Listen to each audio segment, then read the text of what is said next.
প্রতি বছর বাগেরহাট খান জাহান আলী মাজারে চৈত্র মাসের প্রথম পূর্ণিমায় মেলা অনুষ্ঠিত হয়, যা স্থানীয়ভাবে দরগার মেলা নামে পরিচিত। এই মেলাকে কেন্দ্র করে প্রচুর আলোকসজ্জা করা হয়। দেশের বিভিন্ন প্রান্ত থেকে লোকের সমাগম হয়। খাজা খানজাহান আলীর ভক্তরা এখানে এসে ভিড় জমায়। বিভিন্ন রকমের দোকানপাটের পসরা বসে।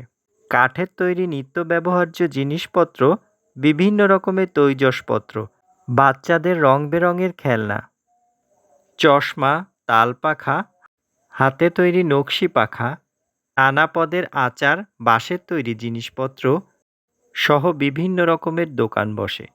এছাড়া মেয়েদের জন্য রয়েছে নানা রঙের কসমেটিক্স, বিভিন্ন রঙের চুড়ি ও পিঠা সাচের দোকান। এই মেলার বিশেষ আকর্ষণ নানা পদের ও স্বাদের মিষ্টি মন্ডার দোকান।